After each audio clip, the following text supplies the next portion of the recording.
السلام علیکم ورحمۃ اللہ وبرکاتہ۔ آپ کا استقبال ہے غوث شیخ ٹی وی یوٹیوب چینل میں۔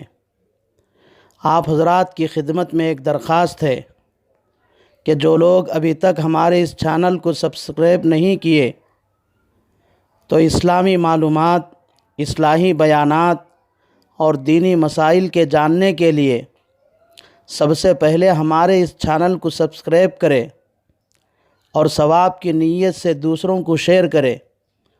اور ہماری ہمت افزائی کے لیے لائک اور کامنٹ ضرور کرے۔ جانے مسائل دو علماء سے پوچھے، یہ حکم مبین ہم کو رب سے ملا ہے، چلو پوچھ کیسے جیے زندگی کو، چلو پوچھ لے کس میں رب کی رضا ہے، رب کی رضا ہے۔ قابل احترام معزز سامعین اور میری دینی و اسلامی ماں اور بہنوں، السلام علیکم ورحمۃ اللہ وبرکاتہ۔ ماہ سفر غلط عقائد اور جاہلانہ رسومات کے تحت یہ غلط نظریہ تیرا تیزی کا ہے۔ امت کا ایک بہت بڑا طبقہ دین اور دین علم سے ناواقفیت اور جہالت اور غیروں کے ساتھ میل جھول کی وجہ سے دشمنان اسلام کے پھیلائے ہوئے غلط عقیدے کے مطابق سفر کے مہینے کو منحوس تو سمجھتا ہی ہے، لیکن ان کا یہ بھی عقیدہ ہے کہ سفر کے مہینے کی پہلی تاریخ سے 13 تاریخ تک کل 13 دن نحوست میں زیادہ تیز اور بھاری ہیں، اسی لیے ان 13 دنوں کو 13 تیزی بھی کہتے ہیں۔ بعض لوگ تو ان 13 دنوں کی وجہ سے سفر کے مہینے کا نام ہی 13 تیزی کا مہینہ رکھ دیا ہے۔ ان کا یہ بھی کہنا ہے کہ سفر کے مہینے کے ابتدائی 13 دن منحوس ہونے ہی کی وجہ سے رسول اللہ صلی اللہ علیہ وسلم ان دنوں میں بیمار ہوئے تھے۔ اب سوال یہ ہے کہ پچھلی تقریر سے دلیل کے ساتھ یہ بات تو معلوم ہو گئی کہ سفر کا مہینہ منحوس نہیں ہے اور سفر کے مہینے میں بلائیں، مصیبتیں اور آفتیں بھی نازل نہیں ہوتی ہیں، لیکن کیا واقعی رسول اللہ صلی اللہ علیہ وسلم کی وفات جس بیماری میں ہوئی ہے وہ بیماری سفر کے ابتدائی 13 دنوں میں رسول اللہ صلی اللہ علیہ وسلم کو لاحق ہوئی تھی؟ اس کا جواب یہ ہے کہ رسول اللہ صلی اللہ علیہ وسلم کا انتقال جس بیماری میں ہوا تھا، مرض الوفات، وہ سفر کے مہینے میں ہونا صحیح ہے اور وہ بیماری 13 دن تک باقی رہنا بھی صحیح ہے، لیکن تاریخی روایتوں سے معلوم ہوتا ہے کہ رسول اللہ صلی اللہ علیہ وسلم کو وہ بیماری سفر کے مہینے کے شروع کے 13 دن میں نہیں بلکہ سفر کے مہینے کے آخری دنوں میں ہوئی تھی، اور وہ بیماری ربیع الاول کے مہینے میں بھی باقی تھی۔ تو رسول اللہ صلی اللہ علیہ وسلم سفر کے مہینے کے آخر کے کچھ دن اور ربیع الاول کے مہینے کے شروع کے کچھ دن کل 13 دن بیمار تھے، اس لیے سفر کے مہینے کے ابتدائی 13 دن کو منحوس سمجھنا ان 13 دنوں میں شروع کیا جانے والے ہر نئے کام کو نامراد، ناکام، نقصان اور خسارے کا ذریعہ سمجھنا غلط ہے۔ اور اگر مان بھی لیا جائے کہ رسول اللہ صلی اللہ علیہ وسلم سفر کے مہینے کے شروع کے 13 دن میں بیمار ہوئے تھے تو بھی اس سے ان 13 دنوں کا منحوس ہونا یا ان میں کیا جانے والا کام نامراد اور ناکام ہونا ثابت نہیں ہوتا ہے، کیونکہ آپ صلی اللہ علیہ وسلم سفر کے ابتدائی 13 دنوں میں اگر بیمار ہوئے ہیں تو یا تو وہ بیماری خود نحوست ہوگی یا پھر ان 13 دنوں کی نحوست کی وجہ سے بیماری آئی ہوگی۔ حالانکہ اسلامی تعلیمات کے مطابق بیماری نہ خود نحوست ہے اور نہ نحوست کی وجہ سے بیماری آتی ہے، بلکہ بیماری تو مسلمان کے حق میں ایک نعمت اور رحمت ہے، کیونکہ بیماری کی وجہ سے یا تو آدمی کے گناہ معاف ہوتے ہیں یا پھر آدمی کے درجات بلند ہوتے ہیں۔ چنانچہ صحیح بخاری میں روایت ہے، رسول اللہ صلی اللہ علیہ وسلم نے فرمایا، جب کسی مسلمان کو کوئی رنج و غم، تکلیف اور پریشانی، یہاں تک کہ کوئی کانٹا بھی چبھتا ہے تو اللہ اس کے بدلے اس کے گناہ معاف کر دیتے ہیں۔ ایک اور روایت ابن ماجہ میں ہے، حضور اکرم صلی اللہ علیہ وسلم کی مبارک مجلس میں بخار کا ذکر کیا گیا۔ ایک شخص نے بخار کو برا کہا،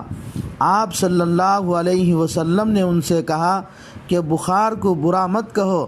کیونکہ بخار ایمان والے کے گناہوں کو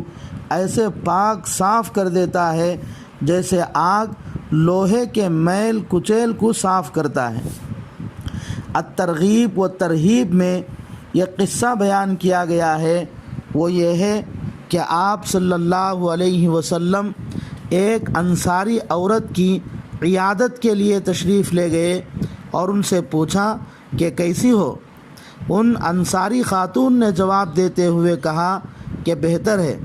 لیکن بخار نے مجھے تھکا دیا ہے۔ آپ صلی اللہ علیہ وسلم نے ارشاد فرمایا، صبر کرو، کیونکہ بخار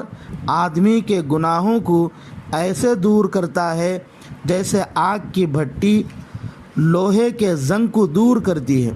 ان تینوں روایتوں سے معلوم ہوتا ہے کہ بیماری کی وجہ سے آدمی کے گناہ معاف ہو جاتے ہیں۔ مسلم شریف میں حضرت عائشہ رضی اللہ تعالی عنہا سے روایت ہے، ان عائشہ رضی اللہ تعالی عنہا قالت سمعت رسول اللہ صلی اللہ علیہ وسلم قال ما من مسلم یشاک شوکۃ فما فوقها الا کتبت له بها درجہ ومحیت عنہ بها سیئہ۔ امی جان حضرت عائشہ صدیقہ رضی اللہ تعالی عنہا فرماتی ہیں کہ میں نے رسول اللہ صلی اللہ علیہ وسلم کو ارشاد فرماتے ہوئے سنا کہ جب کسی مسلمان کو کانٹا چبھتا ہے یا اس سے بھی کم تکلیف پہنچتی ہے تو اللہ کی طرف سے اس کے بدلے میں اس مسلمان کے لیے ایک درجہ لکھ دیا جاتا ہے اور ایک گناہ معاف کر دیا جاتا ہے۔ اس روایت سے معلوم ہوا کہ صرف کانٹا چبھنے یا اس سے بھی کم تکلیف پر اللہ تبارک و تعالی ایک درجہ بلند کرتے ہیں اور ایک گناہ معاف کرتے ہیں، تو پھر اپنے حبیب صلی اللہ علیہ وسلم کو 13 دن کے بخار پر کیا کیا دیتا ہوگا۔ جب بیماری اسلامی تعلیمات کے مطابق نہ خود نحوست ہے اور نہ ہی نحوست کی وجہ سے آتی ہے، بلکہ وہ تو رحمت اور گناہوں کو مٹانے، درجات کو بلند کرنے والی ہے، تو پھر جن دنوں میں رسول اللہ صلی اللہ علیہ وسلم بیمار ہوئے ہیں ان دنوں کو منحوس سمجھنا بھی صحیح نہیں ہے۔ اس لیے دشمنان اسلام کی طرف سے پھیلائے گئے غلط، باطل، کفریہ اور شرکیہ عقائد کو دل و دماغ سے نکال دینا اور قرآن حدیث میں بیان کیا گیا صحیح اور اسلامی تعلیمات کے مطابق اپنے عقیدے کو درست کرنا ضروری ہے، ورنہ جس طرح کافروں، مشرکوں، عیسائیوں اور یہودیوں کا عقیدہ غلط اور باطل ہونے کی وجہ سے ان کی آخرت برباد ہوئی اور وہ قیامت کے دن دوزخ میں جائیں گے، اسی طرح ہماری آخرت بھی برباد ہوگی اور ہم بھی دوزخ میں جائیں گے۔ اللہ ہر مسلمان کے عقیدے کی حفاظت فرمائے، اور ہمارا عقیدہ صحیح اور اسلامی عقیدہ ہونے کی نشانی اور علامت یہ ہے کہ ہم جس طرح دوسرے مہینوں کو منحوس نہیں سمجھتے، اسی طرح سفر کے مہینے کو بھی منحوس نہ سمجھے، اور جس طرح ہم دوسرے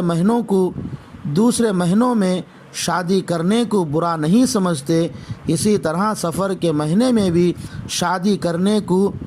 برا نہ سمجھے۔ جس طرح ہم دوسرے مہینوں میں گھر یا دکان بنانے یا نیا بیپار شروع کرنے، دور دراز کا سفر کرنے کو برا نہیں سمجھتے ہیں، اسی طرح سفر کے مہینے میں بھی گھر یا دکان بنانے، نیا بیپار شروع کرنے، دور دراز کا سفر کرنے کو بھی برا نہ سمجھے۔ عوام کے دل و دماغ سے سفر کا مہینہ منحوس ہونے یا سفر کے مہینے کے شروع کے 13 دن میں نحوست ہونے کا خیال ختم کرنے کے لیے دیندار، حفاظ، علماء اور خواص کی ذمہ داری یہ ہے کہ وہ اپنے بچے اور بچیوں کے نکاحیں سفر کے مہینے میں کثرت سے کرائے۔ نئے مکان یا دکان کی تعمیر کرنا ہے تو سفر کے مہینے میں مکان یا دکان کی تعمیر کا کام شروع کرائے۔ نئی تجارت شروع کرنا ہے تو سفر کے مہینے میں شروع کرے، جب عوام بار بار حفاظ، علماء کو، اسی طرح مسجد کے اماموں کو، مکتب اور مدرسے کے استاذوں کو، مسجد اور مدرسے کے کمیٹی کے لوگوں کو کثرت سے سفر کے مہینے میں شادیاں کرتے دیکھیں گے، مکان اور دکان کی تعمیر کراتے دیکھیں گے، یا نیا بیپار شروع کرتے دیکھیں گے اور دور دراز کا سفر کرتے دیکھیں گے، تو ان کے دل و دماغ سے سفر کا مہینہ منحوس ہونا اور اس مہینے میں شادی وغیرہ کرنے کو منحوس سمجھنا نکل جائے گا، اور ان کے دل و دماغ میں یہ بیٹھ جائے گا کہ سفر کے مہینے میں بھی شادی بیاہ کر سکتے ہیں، دکان مکان کی تعمیر کرا سکتے ہیں، نیا بیپار شروع کر سکتے ہیں اور دور دراز کا سفر کر سکتے ہیں۔ اللہ سے دعا ہے کہ اللہ تبارک و تعالی تمام مسلمانوں کو اپنا عقیدہ درست کرنے کی توفیق عطا فرمائے، آمین۔ وآخر دعوانا ان الحمد للہ رب العالمین۔